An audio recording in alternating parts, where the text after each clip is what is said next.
Hi, friend. Hi, friend. Are you ready? Ready for what? To level up. Okay, girl, let's get started. Hi, friends. Welcome to another episode of Level Up with Raman and Alysha. Welcome to another episode of our Girl Boss Month. Yay! It is officially our 4th episode, and if you haven't heard our previous podcast, a quick update, we are dedicating the month of April to Girl Boss Month, and we are going to be having inspiring, hardworking women on our podcast to talk about various topics. So today we have a very special person, the most special. We have like Alysha 2.0, or Alysha is the 2.0 of this person. We have Alysha's mom, Rosy. Yes. Hello. Hi, ladies. How are you? Good. How are you? Good. Thank you for being on our podcast today. Well, thank you for inviting me. We're very excited to have you on. We didn't give you much of a choice. Yeah, not really. So, if you've listened before, you know I've mentioned my mom many times. So we finally thought we'd have her here in person to like give advice to all of you out there and hear about her life. Yeah, absolutely. Do you want to tell a little bit about yourself? The dog is like, no. We have our little puppy here today too, so you know this is only we're gonna get him quiet. Featuring guest Rocky. Yeah, featuring guest. I think the dog doesn't want me to repeat my story again. He's like, I've heard this. So, just a little bit about myself. I've got a career and I work in the banking industry. I have 2 lovely children sometimes. Depends on the day you ask me. I've been married over, I would say, it'll be 31 years this year. Yeah. Nice. Yeah. Congratulations. And so, I really love my parents' dynamic duo. I always say like their relationship goals because like my dad is calm and collective and my mom is like hot and fire and like with the passion. And like I love that like, you know, as strong as she is, she still loves my dad's advice at the end of the day. And I love how they balance one another out. And my dad has always been able to like understand that my mom has like this drive for her career and has always supported her so he could be home with the kids and like be here in the household and stuff. So I love their relationship. It's like so powerful. If you've been listening, you know, we talk about how Alysha and I grew up in completely different households. Mine was very like old school, whereas Alysha always talks about like how her parents kind of grew up with the norms here and they were a lot more understanding.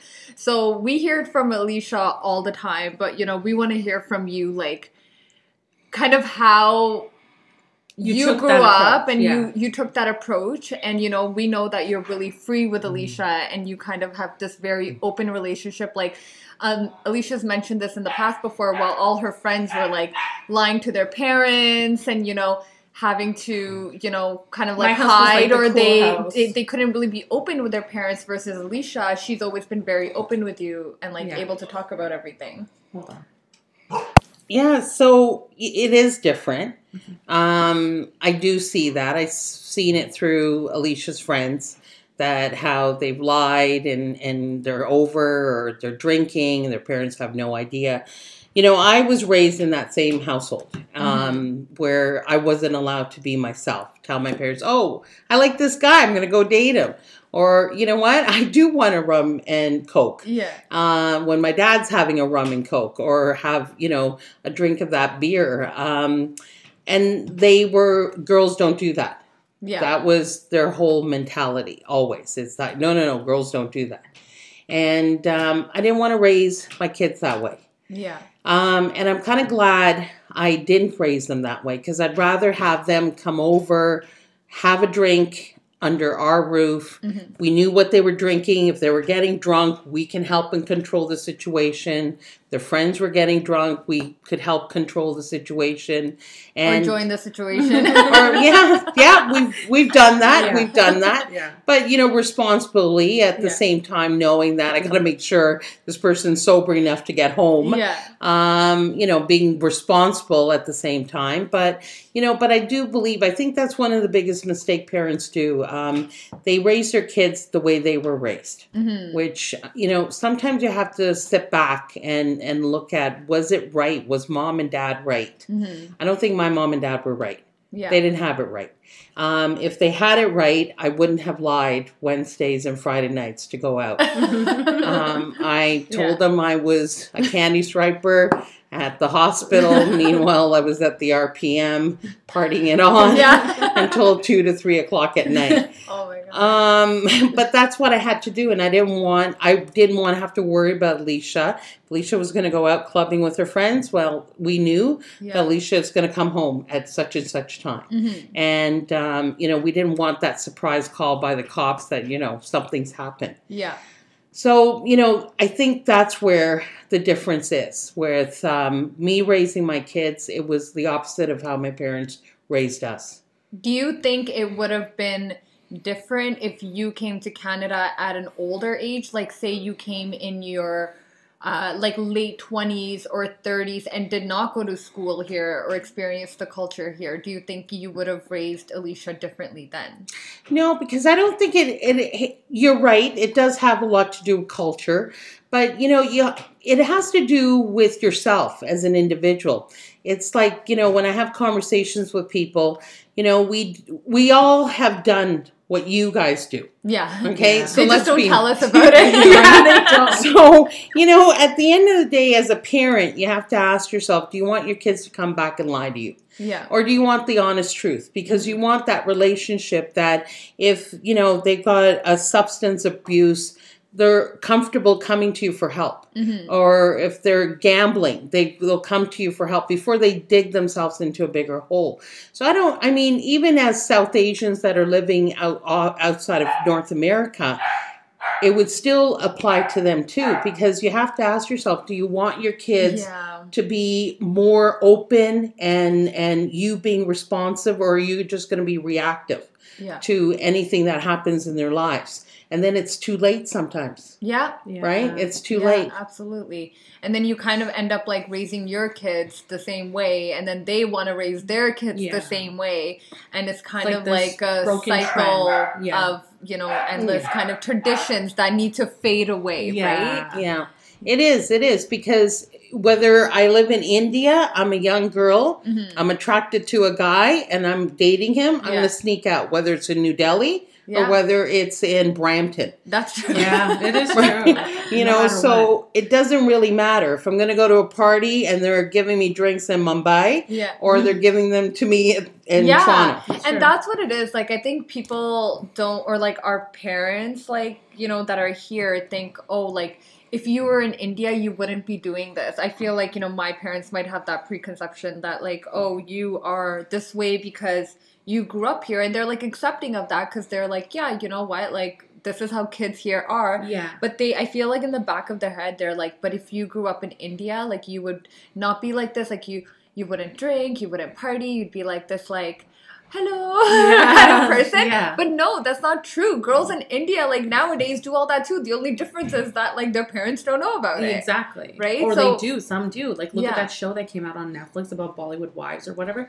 Did not hear that one. No, you haven't heard about that one? I should watch that one. Oh my gosh. It's like about them and their daughter. Show on Netflix that in India they're showing you like these Bollywood wives. Mind you, they have money, they have like servants and stuff, and their kids are studying abroad. Yeah. But like they're showing that my daughter is going to be part of this debutante in Paris and like dance with the white guy, and like it's all we want to be part of this society and coming out. And so interesting. Yeah, I need to watch this show. Yeah, because it kind of reminds me of. Did you guys watch?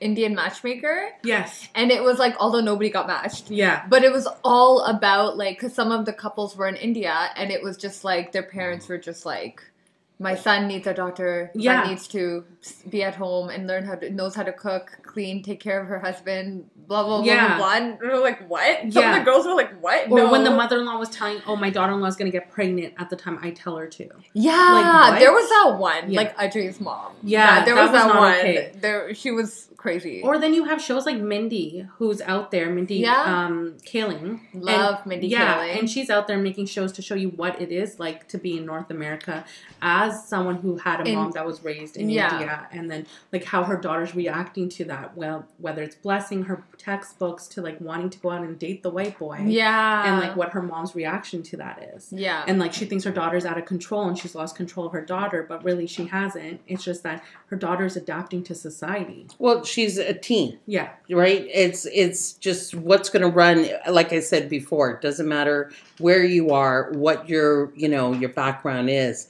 We're teenagers. Exactly. And we're going to feel, and we're going, I mean, it's more open. But, what's interesting when, Raman, you mentioned the fact that, they don't do it back home. When parents say that, that's BS. Because at the end of the day, I've been to India. And, I recall my mom coming out thinking I'm having a cigarette on the balcony because, she's thinking, oh, my God, what are people in Bombay going to think? Because, and she knows I smoke. I don't smoke in front of her, but she knows that, I have this bad habit.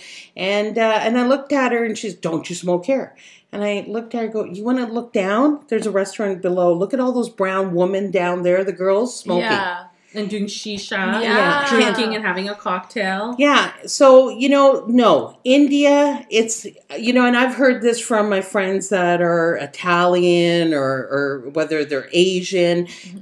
People automatically assume that the way they were raised is still happening in those countries. They don't realize the world has evolved. Even the country that they were born in has also changed with the times. Yeah, right? For sure. And teenagers and adults have changed and evolved. Let's be honest. Friends is not a North American show. It's a worldwide show. Yeah, my cousins in India relate to Friends and they talk about their friendships like that. It's so true. But not even that. You know what? Another thing is, I think that a lot of people think, oh, I shouldn't, monkey see, monkey do. Yeah. Like if I smoke, then my kids will. So I shouldn't do it around them. Or if I drink, my kids will be like that. But I think that's beyond that. Because I've never picked up a cigarette. I joined like the clubs that said no against smoking, like middle school and stuff. Yeah. And I think it speaks to the person that you are, that when you're raising your kids, that you teach them with those morals and ethics that like, okay, I'm going to teach you wrong from right. But just because I do it, you're your own person. Yeah. And that's very important to know that like what you're going to grow yourself into, if you want to be perceived as a smoker or someone who drinks or gets drunk at the club and then doesn't know how to get home, then that's what you're doing to yourself. And that's how you're coming out in society. And I feel like a lot of parents think, oh, if I do something, my kid's automatically going to do it. But then are you not raising your child right? Are you not teaching them the right from wrong, that they should be their own person?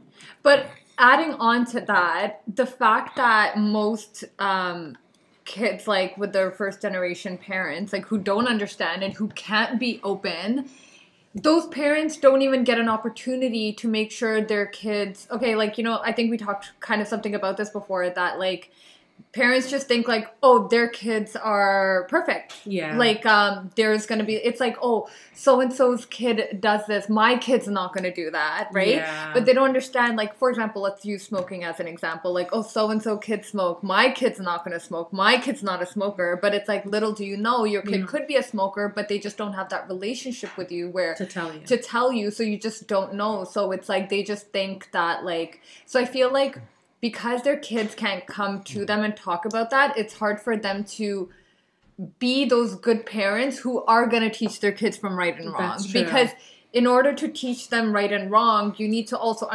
be accepting that your kid could be wrong. Be realistic. Your kid is not going to be perfect. Here. Yeah, right? Nobody's kid is perfect. Neither were you. Yeah. And you should look at yourself and then be like, why would my kid be perfect? And I think that's why, like, you were raised so well. And that's why, like, even, like, you said the smoking example, how you don't smoke, it's because, well, you had this really open relationship with your mother, and, like, you had such an open relationship with her that, like, you raised Alysha to make her own good decisions, like, for herself, right? Yeah. And I feel like because, like, most kids can't have that relationship with their parents, it's hard. Then they kind of, like, go off on their own road and hope, and then it's kind of, like, leaving to external factors to see, like, whether they will kind of, like, have good values or not. My friends were more into partying for a long lot. a lot longer A lot longer. in their 20s into way into their 25s and some to the 28s. And I was done with it because I didn't have to lie about it. I got it out of my system and I was like, I don't really care for this. This is not who I am. Yeah. Like, you know that. When we became friends, you were a Friday night kind of girl and I was like, I'd rather chill at home. But I had like a 5-year break in the middle. Yeah. So but then when we met, it just happened to be like I just got back into it. Your life again. And I was like, yeah, I'll chill with you, but I'm not going to be at the club on Friday night. Yeah. But like, you know, because I had it out of my system. I didn't feel the need to do it. There's times I still want to, but it's just not who I am anymore. And now after COVID, nobody will ever go clubbing again. Yeah, exactly. Well, you know, so that's where, you know, when I'm listening to your girls talk, it's really important when you start raising your own kids. Mm-hmm. You allow them to do those bad habits in front of you. Mm-hmm. You know, there was a situation we went away. My cousin, who's the same age as Alysha, her father would never, ever accept the fact that she ever drank or allow her to. Meanwhile, he drank quite a bit openly. So what was interesting is when we were there, Alysha and her would keep ordering all these drinks. Yeah. And Alysha would take a sip, take a picture, move on. Meanwhile, my cousin got drunk every night. Yeah. Yeah. And where it was really bad and I was a little concerned. Yeah. But that's when I realized that was the biggest mistake my uncle ever did. So, you know, if you're going to drink in front of your kids, and it could be a substance abuse that let's be honest, sometimes it can become genetic. Mm-hmm. It's better that they drink and try something at home, just like Alysha has. She's tried all these different drinks and she couldn't be bothered. Yeah. Getting drunk on them. I'm the least one to get drunk Yeah, it's true. Alysha, oh my God, I always make fun of her drinking because she has like one drink now and she gets drunk. Because she's such a lightweight. Yeah. But yeah, no, it's true, right? Because it's like, why need to experiment at that all-inclusive and be like, now I need to try all the drinks or be able to drink as much as I can instead of... And know what you can handle. And know what you can handle. Because that's what the experiment is. Yeah. Is to allow you in a safe environment, introduce you to these things, and if you fall, we're there to pick you up. Yeah. You're in a safe place. As opposed to a stranger. A stranger going clubbing, getting over drunk, and then God knows what can happen, and making a big mistake. Yeah. And maybe even a spectacle of yourself. So that experiment is a good one. This is where it's important that if you're real and having that drink in front of your kids, well, then allow your kids to be real to have a sip of that drink. Yeah. Right? And, you know, have that moment with them. Because it doesn't make sense if they're going to do it behind your back because you did that when you were growing up. Yeah. Because I did it. There's no way my dad would have handed over a drink to me. So I partied it up. That's true. And same with me. Yeah. Right? Like I went through the same experience. Yeah. So I can relate to that. Yeah. And did I overdo it in the partying thing? Yes, I did. You know, of course I did because I was not allowed to do it. Yeah. And does Alysha overdo it? No, because she's allowed. Yeah. That's the big difference. I even look at lessons over here. Really big lessons over here, everyone. Yeah. My son, I mean, most parents worry about a young man and drinking and getting drunk and driving. And, you know, I'm really happy to know that fool doesn't get drunk. No, he doesn't care less. He's never even been clubbing, and he's 21. What? He's never cared to go clubbing. He's not even interested. Zero. He thinks it's so... He's like, it's not my style. He's like, why? I'm going to go to a club with a bunch of people? He's like, for what? Yeah. But just sweaty people. He'll drink at home. On his birthday, he turns up once a year with everybody, gets everyone drunk on his birthday. And he's January 1st, baby. Otherwise, mans don't care. He doesn't care. He really doesn't care. And I think, so when I look at this experiment I did, it worked. Yeah. And I don't have to worry about him drinking and driving or Alysha. And that's what parents have to ask themselves. But the unfortunate thing is we fall into however mom and dad raised us, and we don't start thinking for ourselves. And you have to, because times have changed. Your kids are different. The environment is different. Yeah. And it's only going to change one day when you have your own children. Yeah. Right? So whatever the environment is, you're going to have to adapt to it, make the right decisions. That where that world works for you, and with you having a little bit of control. So speaking about raising kids, I get this a lot. You named me Alysha, and you named my brother Nick, and then you also gave us an Indian name, which a lot of people don't know, that our middle name is also Indian. So in the South Asian community, I've always been told, like, I've been entitled because I've never had to experience pronouncing someone trying to pronounce my name. Yeah, people don't understand. Even with the name of, like, Alysha, people struggle because when they see my face, they're like, they second guess, is it pronounced Alysha? Is it Alysha or like, should I say it more brown? Yeah, like but when I'm on an interview, on a phone call, or talking to someone over the phone, it's perfect. It's Alysha. But yet when they see me, they hesitate, and then I see that they're like, is it Alyssa? And I'm like, no, it's Alysha. And it's exactly how it looks. Yeah, yeah, exactly. Yeah. And so I feel like, what was your reasoning behind that? You know, I wanted my kids to have the best of both worlds. So I didn't want someone, you know, I grew up in an era in this country when, you know, I struggled with the fact that I was brown, you know, and it wasn't necessarily until I was older. And, you know, my friends, because I grew up with them since junior kindergarten, and, you know, I saw them, how they used to make fun of people with South Asian names. And I just thought, you know what? I'm not going to do that to my kid. I'm not going to give them a weird name that nobody else can pronounce. But I also don't want them to lose their identity because they are Indian and they should be proud of it. So I thought, I'm going to add it in. Yeah. And because this way that identity doesn't get lost. Their last name is there. I mean, but your last name some people mistaken it for Ukrainian because Ukrainians have the same last name. Yeah. But it is. We've met other people with the name Bhalla. Yeah. That are not South Asian. It's true. And, you know, so, I mean, my name is one that a lot of people say, well, what's your real name? Yeah. And like there's no way you could be brown and named Rosie, but believe it or not, I am brown, and yes, my first name is Rosie. This is my first time knowing. I thought Rosie was short for something too. No. Yeah. That's her name. No. I thought Rosie was like, I don't know what I thought it was short for. Rosie D? I don't know, like, no, I don't Rosinder know. or something, a Rosinder. No, she was always Rosie, and like my grandparents, they named their kids in and out, 2 Indian names and 2 like non-Indian. Yeah. So one aunt's name is Monica, and then my other aunt's Raghu, and my uncle's name is Sanjay. So they did 2 Indian. Well, that's because I named him after Sanjay Dad. Oh, what, really? Well, it was going to be Amitabh Bachchan, but then my dad said hell to the no. I'm so glad you went with Sanjay then. My poor brother. I mean, then my dad accepted Sanjay. Oh my god! I'm pretty sure he got called like Sanjay. Yeah, Sanjay the whole time. He got Sanj. Sanj, or Jay. I mean, but that's a good name. That's easy to pronounce for anyone, right? Yeah. Like San or Jay or whatever. Yeah. You know, but I mean, with these kids, so I changed it. Alysha's name was something I picked when I was really younger, and I actually reached out to my best friend back in the day, and he was in Japan, and I got a hold of him. I go, what was the name? Because he had it written down, and he remembered. Oh, and nice. He said, I think it was Felicia or Alicia. Oh my goodness! You could have been Felicia. Bye, Felicia. So glad you. No, I wouldn't have done that to you, but it was Alicia. Then I go, no, it's got to be Alicia. There's no Felicia in my life,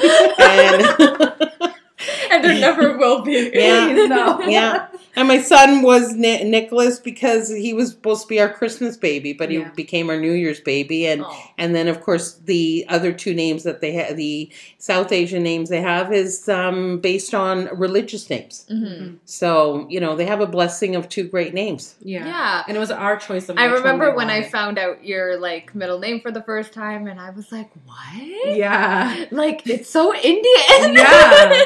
And so it was always up to me and my brother to decide which one we wanted. It was like your password or something. Yeah, and then you told password. me, I was like, why is this your password?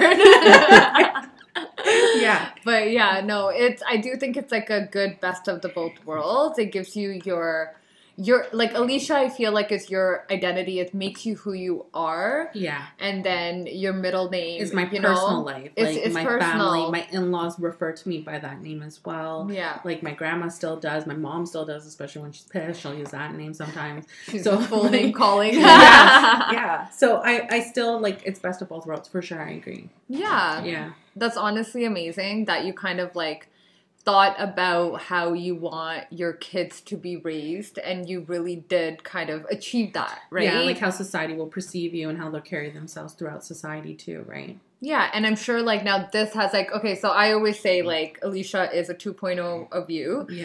And I always say, like, then when she has a kid, it's going to be, like, a 3.0. Yeah. I'm really interested in, and I don't know too much about it. Like, Alysha's kind of told me some things, and I just have a bad memory, so I've forgotten. But I know, like, with you growing up here, and I know, like, with us kind of growing up here, if our parents ever said to us, like, oh, we're going to set you up with a guy, we'd be like, no, hell no, we want to find our own guy kind of thing. Yeah. Like, we would kind of expect you to have done that as well. Be like, no, I'm going to find my own person and stuff like that. But you were pretty rebellious against your parents growing up here. Yeah. So how did you and Alysha's dad meet and kind of come about? You know, that's really interesting that you bring that up. So, you know, it's interesting. My dad is the first settler, immigrant to this country. And all family members arrived because of my dad. He opened the door. And so, of course, being the oldest in this country, it seems like everybody was interested in, why isn't Rosy married? Why isn't she married? What is Rosy doing talking to a guy on the corner of the street? You know, so I became everybody's business. And because we're the eldest too, right? Yeah. And then, of course, with me, you know, rebelling and not wanting to, you know, conform to what my parents wanted, like go to university. And I'm like going, you're going to waste your money because I'm going to really party. And it's like, you know, so it's, and I had that honest conversation with my dad. I said, you could pay for it, but I'm not going to move. I'm just not interested. Yeah. And I think that was the only one of the reasons as Alysha grew up, that's why I needed that door open. Go party. Like, don't hold yourself back from education, because in my mindset, I wasted my time partying. You know, so I didn't want my kids to have to want something like this and waste their time partying it like, up. do it at 19. Get it out of your system. Yeah, that's it. And, you know, so, and then, of course, a few times coming home late, getting caught. You know, now it's like, oh, my God, we got to get her married off. Like, she's 20. She's too old. Yeah. And then, of course, the people that live... 20? I know, we're in our 20. 30s. Oh, my God. Like, holy. I mean, it started at 20. It started before 20. 20 is the one I remember. And then I said, I ain't getting married. Yeah. I'm out of here. So I ran away, not once, but several times. But I would always run away to family, like friends, their homes. And my parents knew who they were. And, you know, and then they would be, and then a few times, you know, my dad threatened me, call the cops, give me back my car, blah, blah, blah. And it's like, you know, I gave in. Finally, after a few years of this running back and forth, I finally said, okay, fine. If this doesn't work out, you're fully responsible. Do you take full responsibility? And they said yes. And you got to remember, it wasn't like I was in love with anyone. I had couldn't have a relationship. Yeah. I was just having fun. Yeah, you just didn't want to get married at that time. No. And I wasn't ready. And so meeting Alysha's dad was the first time when, you know, they wanted me to go to the airport. I wouldn't even go and file the papers for immigration. You know, it was like, I even ran away for that one. Anyway, I just didn't want to get married. I don't think I was ready. I wasn't in that mindset. So I met him for the first time when he came here. So it's a true... Like when he came to Canada for the first time? And that's when you met him? Because I wouldn't go to India. Because they did the ring ceremony with a picture. And I'm like, okay, go crazy. Okay, wait. So this was like arranged arranged. This is a true arranged marriage. So grandfather. Did you talk to him at least? Or was it just... Yeah, but, you know, he would talk to him for 2 minutes. And it's like, and then he would send me these love notes. It's like, bro, how do you love me? You don't even know me. But I can picture her. Like, you don't even know me. How can you say? Because like, with her, that's like her mentality here. She's like, bro, you don't love me. Like, this is not love. Yeah, exactly. It's not love. Because let's be honest, like how you feel. This is, you know, I'm watching TV, and this isn't the way it works out here. You know, and, you know, talking about friends, believe it or not, I lost a lot of friends. Obviously, they were not my friends. They disagreed with the fact that I accepted an arranged marriage. Wow. So, you know, these were non-South Asian friends, and they didn't agree with my challenge. They didn't understand my challenge. Yeah. It was either I keep running away and run away for good, or I finally accept it. Yeah. And I finally did accept it. And, you know, I mean, almost 30 years later, I'm glad it happened. I mean, Alysha wouldn't be here. Nick wouldn't be here. Yeah. Raman, you wouldn't be I wouldn't be here. We- I'm still like, they did the ring ceremony, like with your picture. Like what? So he probably put the ring on himself. Mhm. Aww. Yeah. That's so So they funny. married me off to this Did they guy. mail you your ring? Yeah, it's just, but yeah, so it was interesting. So how was your first time that you met him? At the airport or wherever? No, I didn't go to the airport because I thought this was just like too funny. Because, you know, as you're finding this amusing, I'm living my life finding this weird. Yeah. But then I knew it's like I had to smarten up. Like this is the only way. It was doom and gloom. And you know what? I mean, it wasn't easy. Yeah. Because remember, it was just because I met this guy and they're going to marry me off. And the joke was it was like that 90-Day Fiancé show, right? And you have a certain timeline that you have to get married. And of course, being Indian, being Hindu, you have to get... Now the priest is saying, oh, you can only do it on this date or this date. Well, that date was in less than 10 days. Holy. So I really didn't get a chance to know Sonny that well. But there was no out of this. Yeah. It was, I had to go through I mean, who knows? You might have run away the day of your wedding. But I like that you touched Judy Blume. So do you feel like she was like your confidence in this? Like, did she, when you would read her books, like... I think so. It was, you know, I love Judy Blume's books. I think I, you know, the stories and just, you know, the questions and, you know, and just, yeah. Yeah. She was like your little confidant. Aww. Kind of. Yeah. This Have is you ever so... read Judy Blume? I don't think so. Oh my gosh, I've only read it because she had this like box full of books at my grandma's. So I used to read all these books because of my aunts and my mom. And I books are definitely so need good. to. Yeah. But really this good. is just like such an interesting story because Yeah. it just went from like I ran away 5 times Yeah. to like I got an arranged But marriage.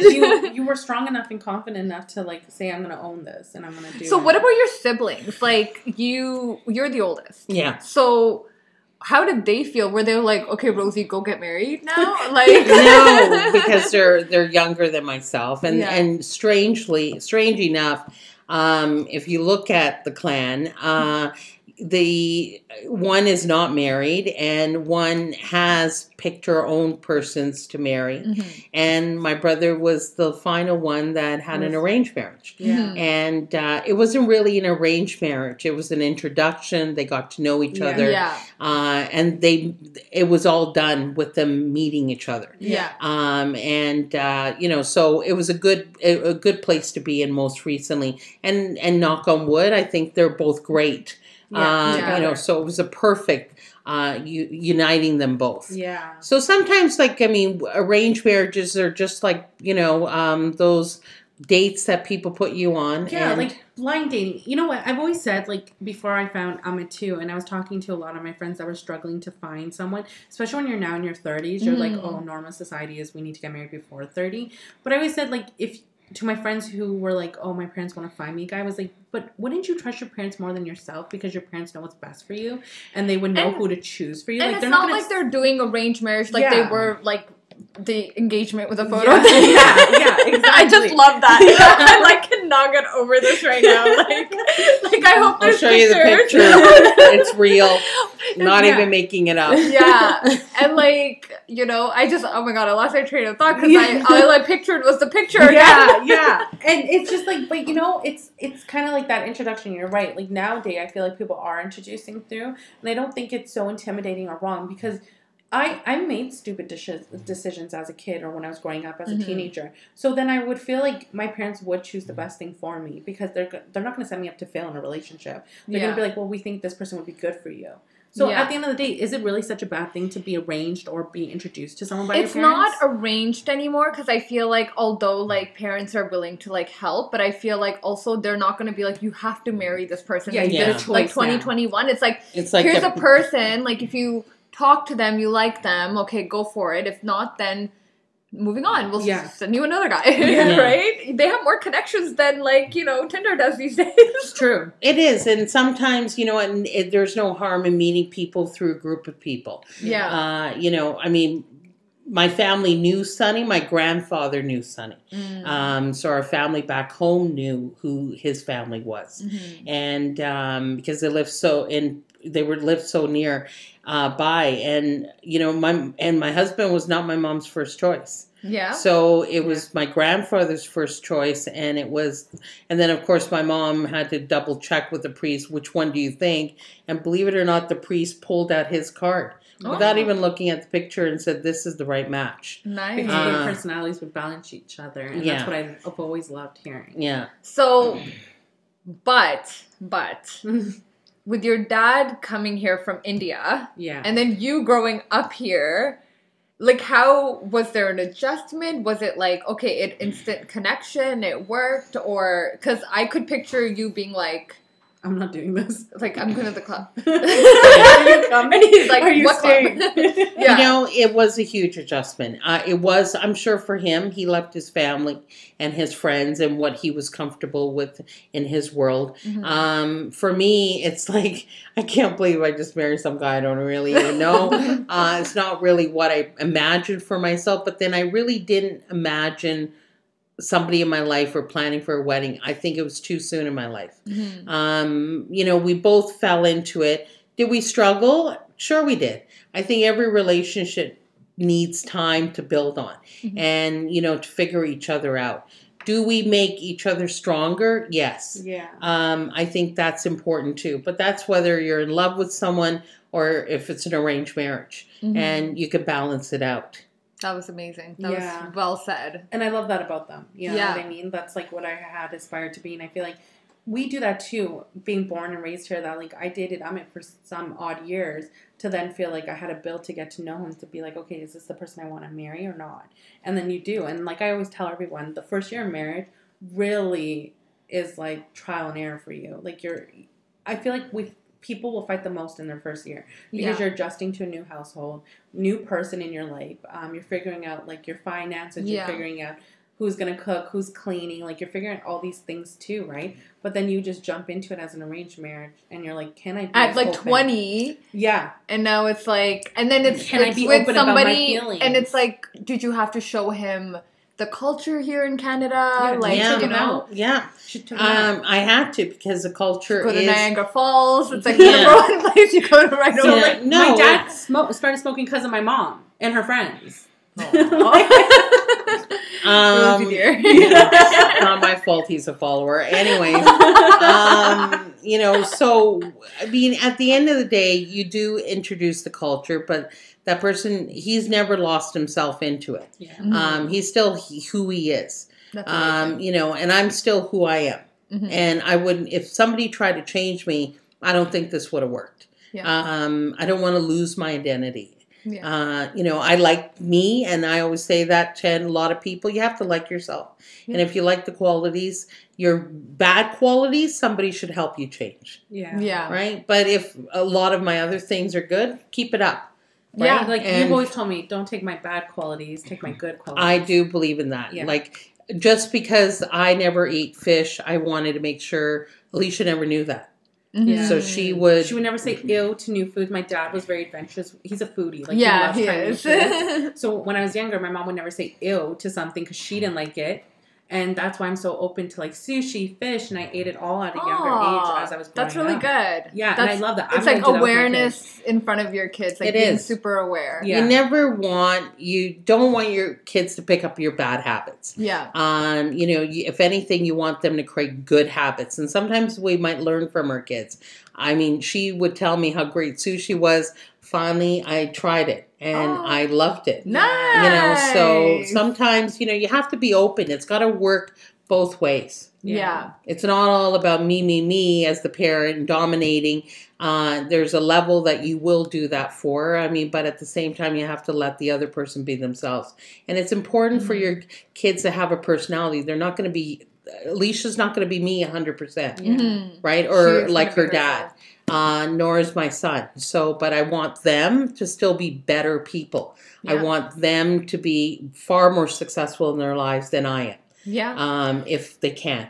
Well, speaking of success, you are a successful woman. Very. You know, you're ambitious, you're hardworking. Alysha always says, my mother has taken care of my finances all my life, and she has taught me, like, how to budget, how to save up, I was how never to... in debt because of you. I couldn't relate to other people who had to pay for their own school and have 3 jobs because you made sure my education was always taken care of, like you and Dad. And that you made sure that I still learned the value of money from the age of 16 when I could start working.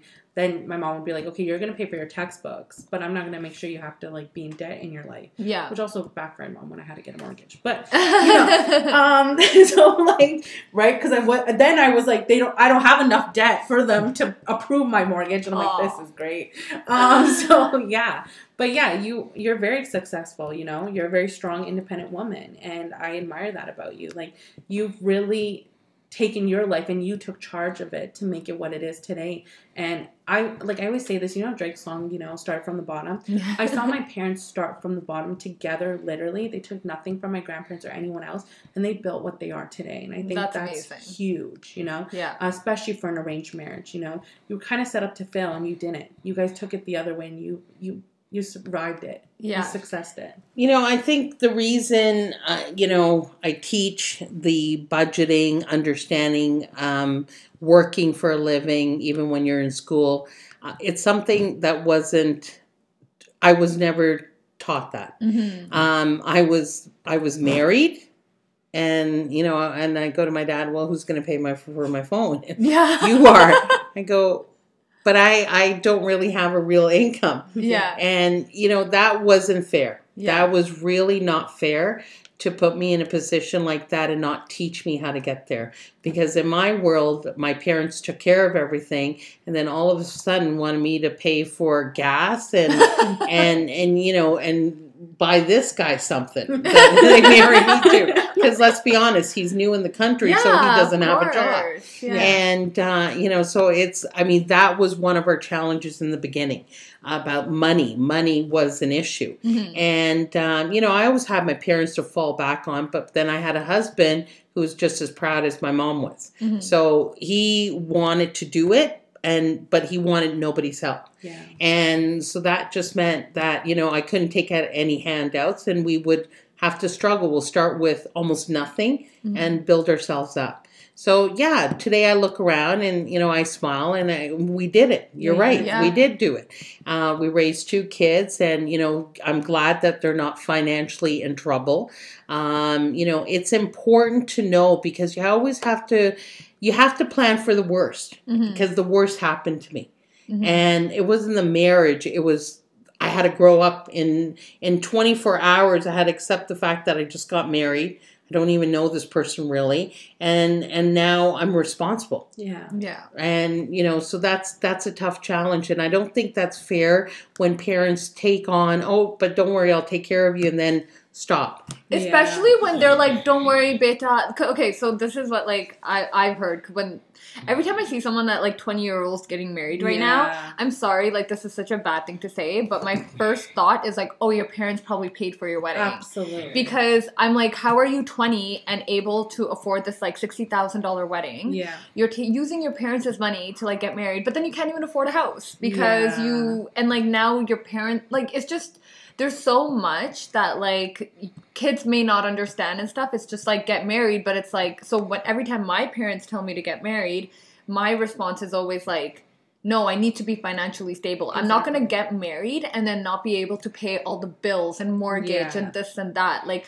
I don't want to get married and then be stressed out, right? Like I'm trying, set up to fail, right? And like, you know, you work hard, you make it through, but I like, you know, like your mom is teaching you, you know, she taught you how to be like financially stable. Like I didn't have like my parents to teach me that because they kind of didn't know any better. Yeah. So I had to kind of teach myself that. So sometimes it's hard for me to explain to my parents when they're like, I've gotten this response before. So it's like, you've been working full time for so long, like... Where's all your money? you can't afford your wedding yet? And I'm like, it's not about affording the wedding. Like, it's about affording the lifestyle I want to live after the wedding, right? The wedding is one day. The wedding is like, I don't even care about the wedding. I don't even need to spend a dime. I want a place to live. I want good furniture. I want good dishes. Like, it always comes down to what I don't want to have to sacrifice those things because now I need to, like, consider, like, you know, it's like going from living with your parents to now paying bills, mortgage,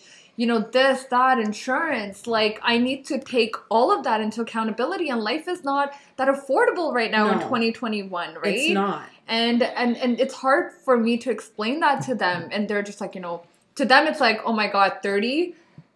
Daughter not married? Oh my God. Like, you're to biological clock. Everyone thinks. But it's hard. Yeah, like, it's hard for me to explain to them that, like, listen, it's not about getting married. It's about making myself, like, super financially stable before I get married. Well, it's like what we always say to these brides that we see getting married and using their parents' money. We're like, would you rather spend the rest of your life paying off this $100,000 wedding, or would you rather spend your life paying off a mortgage? And it's kind of like, when you put that into comparison, that was one day, but a mortgage is what will house you and hold your family within, right? I've had someone tell me, like, 4 years after their wedding, saying I'm still paying off debt off my wedding. And I'm just ridiculous. Like, and I'm like, that's I know ridiculous. A lot of people like that who have done that with their lives. And then, like, my sister-in-law, she's like getting close to 30, and, you know, like, my mother-in-law is like pressuring her because she's a daughter and everything. And I always try to explain to her, my mother-in-law, I'm like, listen, you know, wouldn't you rather that my sister-in-law have her own finances and meet that person halfway, not instead of, I'll marry you and he's going to give me everything and then I owe him my life? Like, what kind of life are you setting her up for when you're telling her to just go get married to anyone? No, she should have her own and he should have his own, and they should meet halfway. I think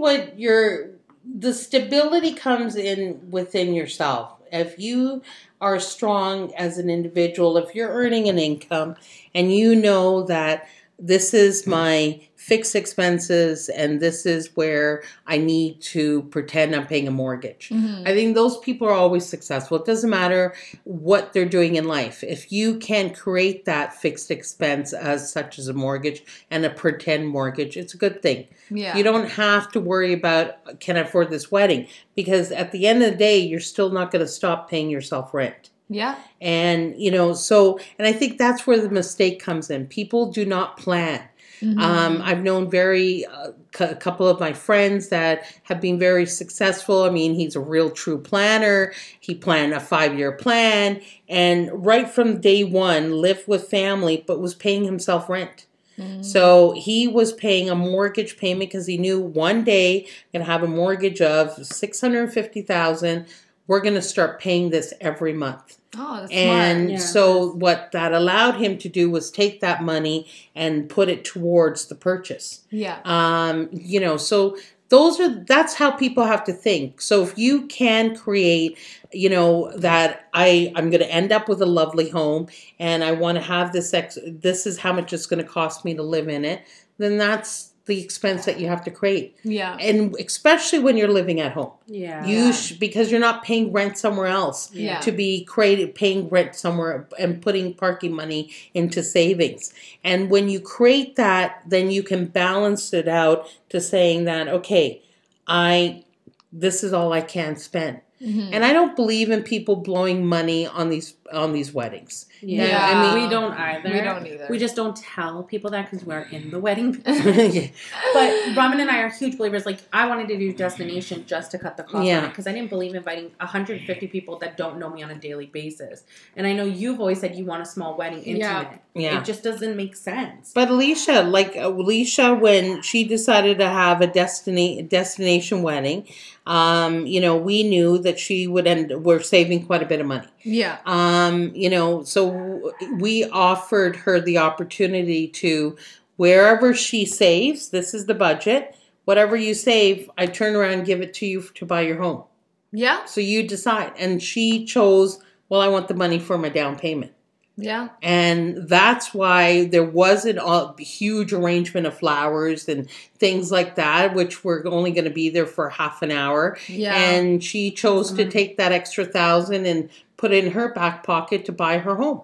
And that was like smart investing and smart saving, right? Exactly. Or like smart financial planning. Yeah. Right? Yeah. So, I mean, I know like we're going to kind of like obviously be stricter with our kids, like When it having comes to like that. kind of gone through that. Like, But it's hard. It's It hard is. for kind of like people right now to kind of grasp that concept. Like, do I want to spend this money on my wedding or... But Especially that's women. also up to their parents. Like, you know, Yeah. a lot of these parents get, they're also trying to keep up with the Jones. Yeah. Well, I shouldn't say the Jones, with the Sharma family or the Singh family. Yeah. You know, so technically, even brown folks out there are keeping up with somebody. Yeah. And which is a really big mistake because, as you both mentioned earlier, that, you know, everyone wants to outdo the last wedding because so-and-so's aunt or uncle did it.